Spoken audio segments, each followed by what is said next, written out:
पवन तनय संकट हरण मंगल मूर्ति रूप राम लखन सीता सहिता हृदय बसहि सुरभूप कौशलपुर वासी नर रामा नारी वृद्ध अरुबाल सिया रामा प्राण ते प्रिय लागत रामा सब कहूँ राम कृपाल सिया रामा बंधु सखा संग ले ही बोलाए बन में ज्ञान नित्य खेल ही जाए पावन मृग मार ही जिए जानी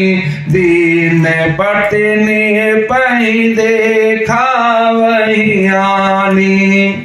कौशलपुर के रहने वाले स्त्री पुरुष बूढ़े और बालक सभी को कृपालु से रामचंद्र जी प्राणों से भी बढ़कर प्रिय लगते हैं। श्री रामचंद्र जी भाई और इष्ट मित्रों को बुलाकर साथ ले लेते हैं और नित्र वन में जाकर शिकार खेलते हैं। मन में पवित्र समझकर मृगों को मारते हैं और प्रतिदिन लाकर राजा दशरथ जी को दिखलाते हैं। जो मृग श्री राम जी के बाण से मारे जाते हैं वे शरीर छोड़कर देवलोक को चले जाते हैं। श्री रामचंद्र जी अपने छोटे भाइयों और सखाओं के साथ भोजन करते हैं और माता पिता की आज्ञा का पालन करते हैं। जिस प्रकार नगर के लोग सुखी हो कृपा निधान श्री रामचंद्र जी वही सहयोग लीला करते हैं। वे मन लगाकर वेद पुराण सुनते हैं और फिर स्वयं छोटे भाइयों को समझाकर कहते हैं। श्री रघुनाथ जी प्रातः काल उठकर माता पिता और गुरु को मस्तक नवाते हैं और आज्ञा लेकर नगर का काम करते हैं। उनके चरित्र देख देख कर राजा मन में बड़े हर्षित होते हैं। व्यापक अकल अनिह अजय रामा निर्गुण नाम न रूप सिया रामा भगत हेतु नाना विधि रामा करत चरित अनूप सिया रामा यह सब चरित कहा मैं गाए आगे लिखता सुनहु मन लाई विश्वामित्र महामुनि ज्ञानी बसाहि विपिन शुभ आश्रम जानी जहाँ जप यज्ञ जोग मुनि करहि अति मारिच सुबाहु डरहि देखत यज्ञ निशाचर धावै करहि उपद्रव मुनि दुख पावै। जो व्यापक अकल निर्व्यय इच्छा रहित अजन्मा और निर्गुण है तथा जिनका न नाम है न रूप वही भगवान भक्तों के लिए नाना प्रकार के अनुपम अलौकिक चरित्र करते हैं। यह सब चरित्र मैंने गाकर बखान कर कहा, सब आगे की कथा मन लगाकर सुनो। ज्ञानी महामुनि विश्वामित्र जी वन में शुभ आश्रम पवित्र स्थान जानकर बसते थे, जहाँ वे मुनि जप जग और योग करते थे, परंतु मारीच और सुबाहु से बहुत डरते थे। जग देखते ही राक्षस दौड़ पड़ते थे और उपद्रव मचाते थे, जिससे मुनि बहुत दुख पाते थे। गाधी के पुत्र विश्वामित्र जी के मन में चिंता छा गई कि ये पापी राक्षस भगवान के मारे बिना न मरेंगे। तब श्रेष्ठ मुनि ने मन में विचार किया कि प्रभु ने पृथ्वी का भार हरने के लिए अवतार लिया है, इसी बहाने जाकर मैं उनके चरणों का दर्शन करूं और विनती करके दोनों भाइयों को ले आऊं। जो ज्ञान वैराग और सब गुणों के धाम है, उन प्रभु को मैं नेत्र भरकर देखूंगा। बहुविधि करत मनोरथ रामा जात लागी नहीं बार सिया रामा करी मांजन सरऊ जल रामा गए भूप दरबार सिया रामा। मुनि आगमन सुना सजब राजा, विमल गयो ले विप्र समाजा। करी दंडवत मुनि सन्मानी, निज आसन बैठार नियानी। चरण पखारे किन अति पूजा, मौसम आज धन नहीं दूजा। विविध भांति भोजन कर बाबा, मुनिवर हृदय हरस अति पावा। पुनि चरणन मिले सुत चारे, राम देखी मुनि देह विसारी। भय मगन देखत मुख शोभा, जनु चकोर पूरन शशि लोभा। तब मन हरष बचन कहराओ, मुनि अस कृपा न केनहु काओ। केहि कारण आगमन तुम्हारा, कहो सो करत न लावहु बारा। असुर समूह सतावहि मोहि, मैं जाचन आयो नृप तोहि। अनुज समेत देहु रघुनाथा, निश्चर वध मैं होव सनाथा। बहुत प्रकार से मनोरथ करते हुए जाने में देर नहीं लगी। सरयू जी के जल में स्नान करके वे राजा के दरवाजे पर पहुंचे। राजा ने जब मुनि का आना सुना, तब वे ब्राह्मणों के समाज को साथ लेकर मिलने गए और दंडवत करके मुनि का सम्मान करते हुए उन्हें लाकर अपने आसन पर बैठाया। चरणों को धोकर बहुत पूजा की और कहा, मेरे समान धन्य आज दूसरा कोई नहीं है। फिर अनेक प्रकार के भोजन करवाए, जिससे श्रेष्ठ मुनि ने अपने हृदय में बहुत ही हर्ष प्राप्त किया। फिर राजा ने चारों पुत्रों को मुनि के चरणों पर डाल दिया, उनसे प्रणाम कराया। श्री रामचंद्र जी को देखकर मुनि अपनी देह की सुधि भूल गए। वे श्री राम जी के मुख की शोभा देखते ही ऐसे मग्न हो गए, मानो चकोर पूर्ण चंद्रमा को देखकर लुभा गया हो। तब राजा ने मन में हर्षित होकर ये वचन कहे, हे मुनि, किस प्रकार कृपा तो आपने कभी नहीं की, आज किस कारण से आपका शुभागमन हुआ है, कहिए, मैं इसे पूरा करने में देर नहीं लाऊंगा। मुनि ने कहा, हे राजन, राक्षसों के समूह मुझे बहुत सताते हैं, इसलिए मैं तुमसे कुछ मांगने आया हूँ। छोटे भाई सहित श्री रघुनाथ जी को मुझे दो, राक्षसों के मारे जाने पर मैं सना सुरक्षित हो जाऊंगा। देहो भूप मन हर्षित रामा, तजाहु मोह अज्ञान सिया रामा। धर्म सुजस प्रभु तुम को रामा, इन कहूँ अति कल्याण सिया रामा। सोनी राजा अति अप्रिय बानी, हृदय कांप मुख दूत कुमलानी। चौथे पन पायउ सुत चारे, विप्र बचन नहीं कहु विचारी। हे राजन, प्रसन्न मन से इनको दो, मोह और अज्ञान को छोड़ दो। हे स्वामी, इससे तुमको धर्म और सुयश की प्राप्ति होगी और इनका परम कल्याण होगा। इस अत्यंत अप्रिय वाणी को सुनकर राजा का हृदय कांप उठा और उनके मुख की कांति फीकी पड़ गई। उन्होंने कहा, हे ब्राह्मण, मैंने चौथे पन में 4 पुत्र पाए हैं, आपने विचार कर बात नहीं कही।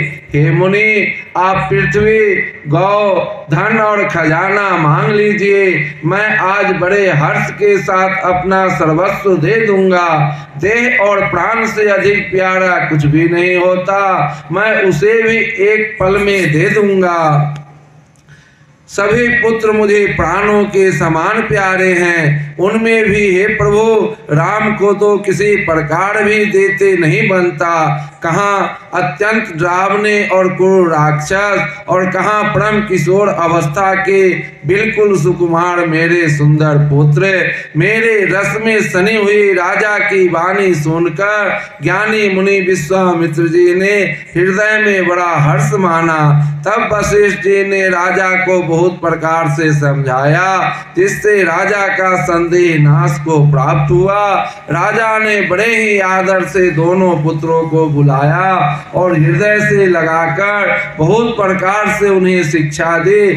फिर कहा, हे नाथ, ये दोनों पुत्र मेरे प्राण हैं। हे मुनि, अब आप ही इनके पिता हैं, दूसरा कोई नहीं है। सौपे भूप रिसाही सुत राम, बहुविधि दे अशेष सिया रामा। जननी भवन गाये प्रभु चले राम, नाये पद शीस सिया रामा।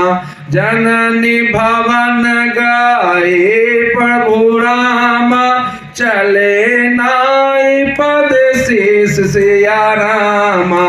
हरस चले मुनि भय हरण राम, पुरस सिंह दो वीर सिया राम।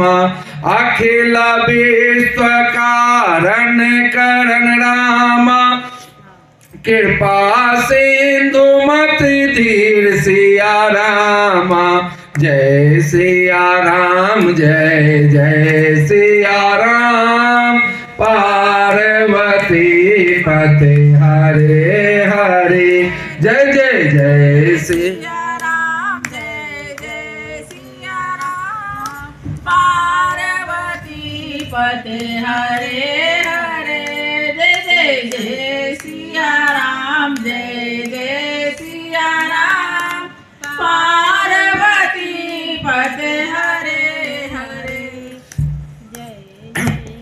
पुरुषों में सिंह रूप दोनों भाई राम लक्ष्मण मुनि का भय हरने के लिए प्रसन्न होकर चले। राजा ने बहुत प्रकार से आशीर्वाद देकर पुत्रों को ऋषि के हवाले कर दिया।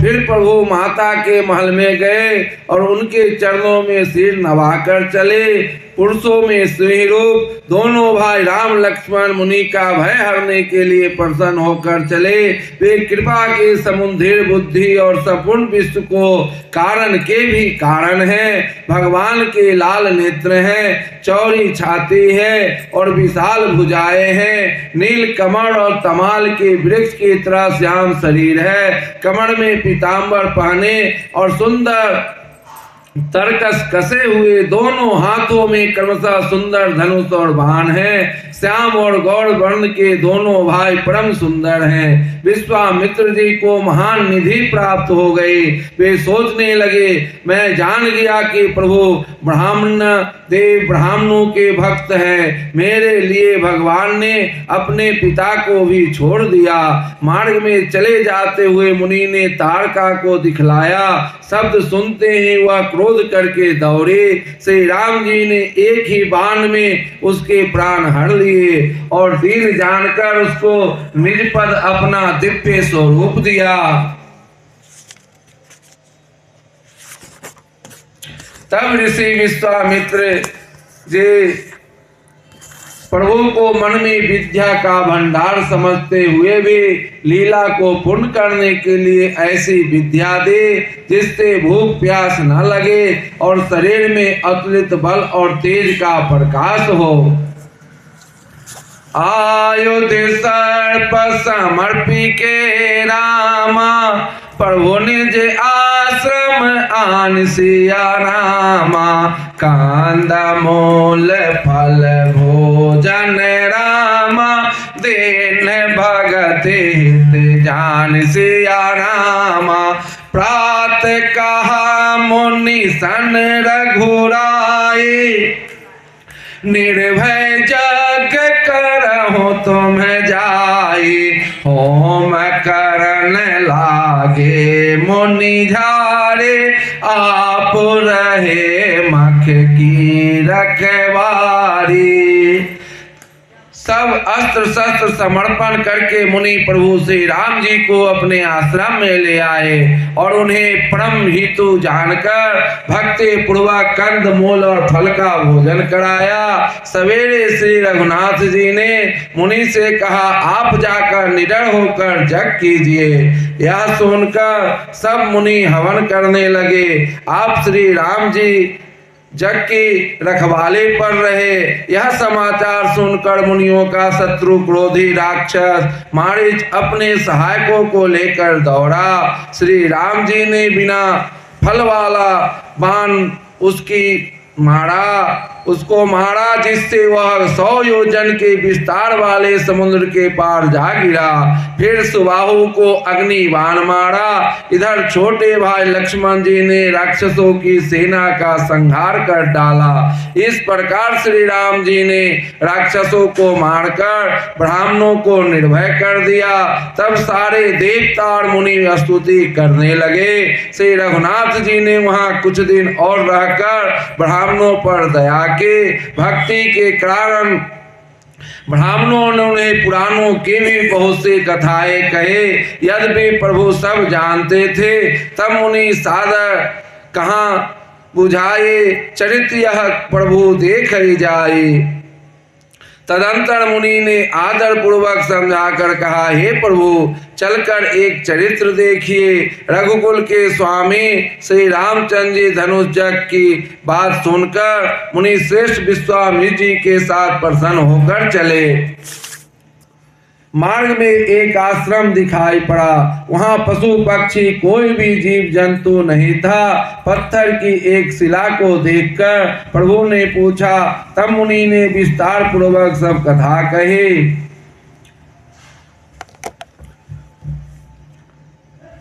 गौतम मुनि की स्त्री अहल्या साप बस पत्थर की देह धारण किए बड़े धीरज से आपके चरण कमलों की धूलि चाहती है। हे रघुवीर, इस पर कृपा कीजिए।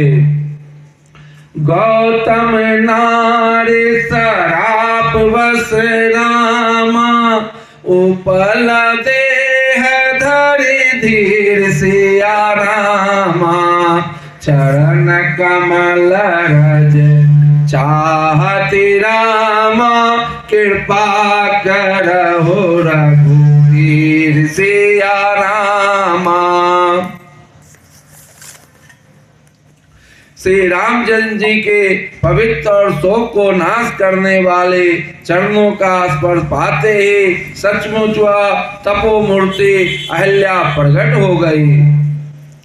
पर सत पद पावन शोक न सावन, प्रगट भई तप पुंज सही, देखत रघुनायक जन सुखदायक, सन्मुख होई कर जोर रहे, अति प्रेम अधीरा पुलक शरीरा, मुख नहीं आबई बचन कही, अतिशय बर भागी चरण निलागे, जुगल नयन जलधार बही, धीरजो मन की ना प्रभु कहूँ चेना, रघुपति कृपा भगति पाए, अति निर्मल बानी स्तुति ठानी, ज्ञान गमय जय रघुराए, मैं नारी अपावन प्रभु जग पावन, लोचन रावण रिपुजन सुखदाये राजीव विलोचन भव भय मोचन पाहि पाहि शरण आए मुनि साप जो देना अति भल कीना परम अनुग्रह माना देखो भरे लोचन हरि भव मोचन इह लाभ शंकर जाना विनती प्रभु मोरे मैं मति भोरी नाथ न मांगो वर आना पद कमल परागा रस अनुरागा मम मन मधुप करे पाना जय पद सुर सरिता परम पुनीता प्रगट भय शिव शीस धरी सोई पद पंकज जय पूजत अज मम सिर धरो कृपाल हरि यही भांति सिधारी गौतम नारी बार बार हरि चरण पड़े जो अति मन भावा सो वर पावा मैघपति लोक आनंद भरे अस प्रभु दीन बंधु हरि कारण रहित दयाल तुलसीदास सठते ही भजो छाड़ कपट जंजाल जय सिया राम जय जय सिया राम जय सिया राम जय जय सिया राम जय सिया राम जय जय सिया राम। गौतम मुनि की स्त्री अहल्या साप बस पत्थर की देह धारण किए बड़े धीरज से आपके चरण कमलों की धूलि चाहती है। हे रघुवर इस पर कृपा कीजिए। श्री रामचंद्र जी के पवित्र और शोक को नाश करने वाले चरणों का स्पर्श पाते ही सचमुच वह तपोमूर्ति अहल्या प्रकट हो गए। भक्तों को सुख देने वाले श्री रघुनाथ जी को देखकर वह हाथ जोड़कर सामने खड़ी रह गई। अत्यंत प्रेम के कारण वह अधीर हो गए। उसका शरीर पुलकित हो उठा। मुख से वचन कहने में नहीं आते थे। वह अत्यंत बड़भाग्नि अहल्या प्रभु के चरणों से लिपट गई और उसके दोनों नेत्रों से जल प्रेम आनंद के आंसुओं की धारा बहने लगी। फिर उसने मन में धीरज धरकर प्रभु को पहचाना और श्री रघुनाथ जी के कृपा से भक्ति प्राप्त की। तब अत्यंत निर्मल वाणी से उसने इस प्रकार स्तुति आरंभ की। हे ज्ञान से जानने योग्य श्री रघुनाथ जी आपकी जय हो। मैं सहज ही अपवित्र स्त्री हूँ और हे प्रभु आप जगत को पवित्र करने वाले, भक्तों को सुख देने वाले और रावण के शत्रु हैं। हे कमल नयन, हे संसार जन्म मृत्यु के भय से छुड़ाने वाले, मैं आपकी शरण आया हूँ। मेरी रक्षा कीजिए, रक्षा कीजिए। मुनियों ने जो मुझे शाप दिया तो बहुत ही अच्छा किया। मैं उसे अत्यंत अनुग्रह मानते हूँ कि जिसके कारण मैंने संसार से छुड़ाने वाले श्री हरि आपको नेत्र भरकर देखा। इसे आपके दर्शन को शंकर जी सबसे बड़ा लाभ समझते हैं। हे प्रभु मैं बुद्धि की बड़ी भोले हूँ। मेरी एक विनती है, हे नाथ मैं और कोई वर नहीं मांगती, केवल यही चाहती हूँ कि मेरा मन रूपी भौरा आपके चरण कमलों की रज के प्रेम रूपी रस का सदा पान करता रहे।